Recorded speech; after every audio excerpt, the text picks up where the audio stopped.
तो हमने बेटा 10th क्लास रिफ्लेक्शन के बारे में पढ़ा था और उसके लॉज के बारे में, और मैंने आपको बताया था बेटा कि जो नियम होते हैं रिफ्लेक्शन के, ठीक है, वो क्या होते हैं आपके कि एंगल जो इंसिडेंट रे है, जो रिफ्लेक्टेड रे है, और बेटा आपकी कौन सी नॉर्मल, क्या थे ये आपके लाइज इन सेम प्लेन। ये पहला नियम था रिफ्लेक्शन का।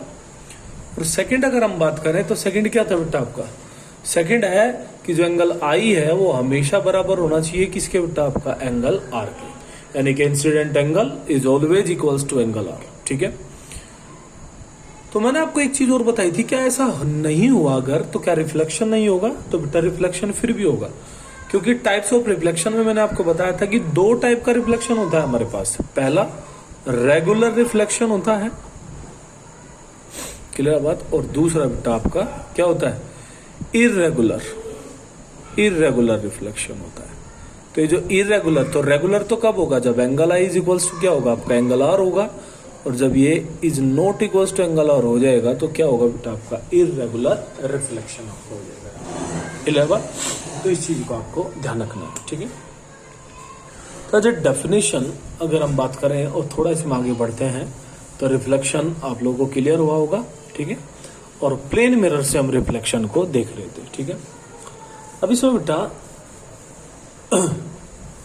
एक डेफिनेशन और होती है जिसको आपको पढ़ना है, लैटेरल इन्वर्जन।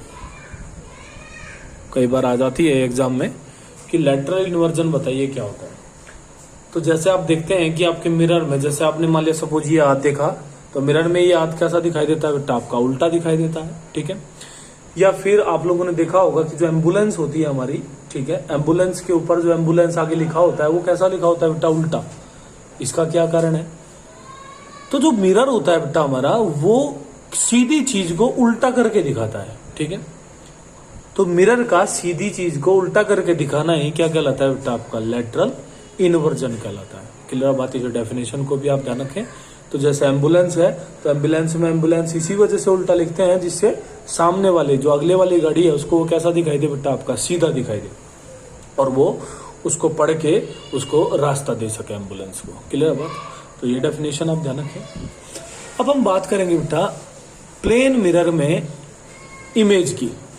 तो ध्यान रखना है आपको कि प्लेन मिरर में जितनी दूरी पर ऑब्जेक्ट रखा होता है, ठीक है, मान लिया ये मिरर हो गया आपका, तो इसमें मान लीजिए अगर 5 मीटर की दूरी पर आपका ऑब्जेक्ट रखा हुआ है और बात है कि इमेज कहाँ पे बनेगी, तो बेटा इसके अंदर 5 मीटर की डिस्टेंस पर ही क्या बनेगी आपकी इमेज बनेगी। इस बात को आप लोग ध्यान रखें। ठीक है, तो जो आपका प्लेन मिरर होता है, ठीक है, उसमें आपको हमेशा ध्यान रखना है कि जितनी दूर मिरर से ऑब्जेक्ट प्लेस होता है उतनी ही दूरी पर क्या बनती है बेटा आपकी इमेज बनती है। ये चीज आप लोगों को ध्यान रखनी है।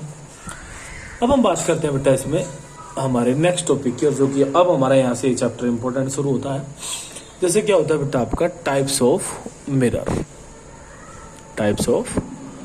यानी कि मिरर की टाइप। तो जो मिरर होते हैं हमारे पास ये 2 टाइप के होते हैं हमारे पास। ठीक है, पहला जो है आपका वो कैसा होता है बेटा आपका प्लेन मिरर, जो कि हम पढ़ चुके हैं। हमने देखा कि प्लेन मिरर की प्रॉपर्टी होती है कि जितनी दूरी पर ऑब्जेक्ट रखा होता है उतनी दूरी पर वो क्या बनाता है बेटा आपका इमेज बनाता है। इस चीज को आपको ध्यान रखना है। तो पहली टाइप क्या होती है हमारा प्लेन मिरर। अब अगर दूसरी टाइप की मैं बात करूं तो दूसरी टाइप कैसी होती है बेटा आपकी स्फेरिकल मिरर। दूसरी टाइप क्या होती है हमारी स्फेरिकल मिरर। क्लियर बात। अब स्फेरिकल मिरर भी 2 टाइप के होते हैं हमारे पास, और इसमें से सबसे पहला कैसा होता है बेटा आपका कॉनकेव मिरर। क्या होता है कॉनकेव मिरर, और दूसरा क्या होता है बेटा मेरा कॉन्वेक्स मिरर। क्लियर बेटा बात, पहला कॉनकेव मिरर और दूसरा बेटा आपका कॉन्वेक्स मिरर होता है। क्लियर बात। तो अब हमें तो प्लेन मिरर से तो हम देख ही चुके हैं भाई किस तरीके से रिफ्लेक्शन होता है। अब हमें जो रिफ्लेक्शन देखना है वो किससे देखना है बेटा आपका स्फेरिकल मिरर से, जिसमें से पहला क्या है बेटा आपका कॉनकेव मिरर। तो आज हम बात करेंगे कॉनकेव मिरर के बारे में कि किस तरीके से इमेज का फॉर्मेशन करता है। तो सबसे पहले हम देखते हैं कॉनकेव मिरर। क्लियर बेटा बात। तो स्फेरिकल जैसे नाम से ही समझ में आ रहा होगा, ठीक है, कि जब हम स्फेरिकल बना देते हैं, यानी कि कोई कांच का टुकड़ा लिया और उसको ऐसे स्फेरिकल बना दिया, फिर स्फेरिकल ही कांच का टुकड़ा ले लिया हमने, और इसको जब मैं ऊपर से पॉलिश करता हूं, यानी कि जो इसका उभरा हुआ हिस्सा होता है बेटा, अगर मैं उसको पॉलिश करूं तो ये जो मिरर आपको दिखाई दे रहा है, ये कैसा मिरर है बेटा? आपका कोन के मिरर होता है। उसी के रिवर्स अगर मैं इसको अंदर से पॉलिश कर देता हूं तो वो क्या बन जाएगा बेटा? आपका वो कॉन्वेक्स मिरर बन जाएगा। क्लियर हुआ? तो ये जो आपको दिखाई दे रहा है यहाँ पे, ये कैसा है बेटा? आपका ये कॉनकेव मिरर होता है, इसको मैंने ऊपर से पॉलिश किया। क्लियर हुआ?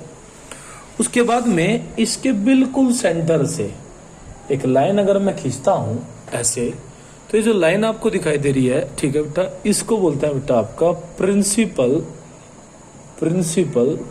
एक्सिस बेटा। क्लियर बात? और ये प्रिंसिपल एक्सिस मिरर को जिस पॉइंट पर काटती है उसको बोलते हैं बेटा पी। और यहाँ पे आप सोच रहे होंगे कि सर पी का मतलब क्या होता है? तो पी का मतलब होता है बेटा आपका पोल। क्लियर बात?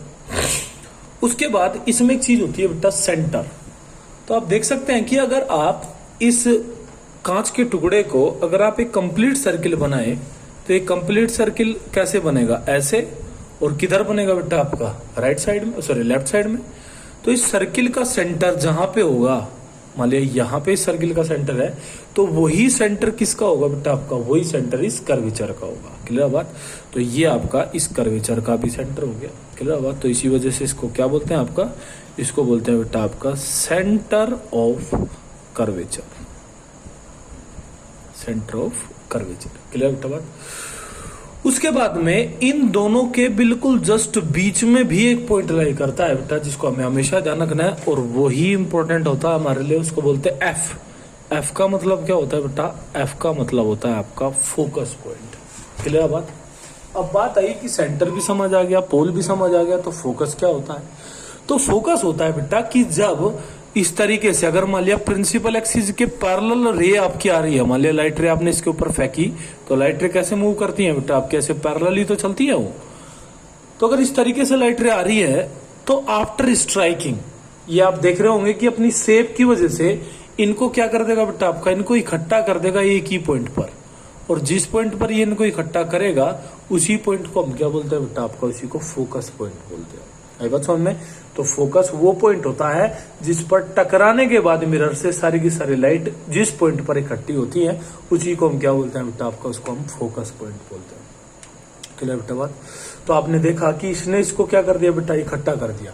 तो कौन के मिरर का एक और नाम होता है कन्वर्ज कर दिया, यानी कि इसको एक और नाम से जानते हैं हम कन्वर्जिंग मिरर। इसको क्या बोल सकते हैं हम?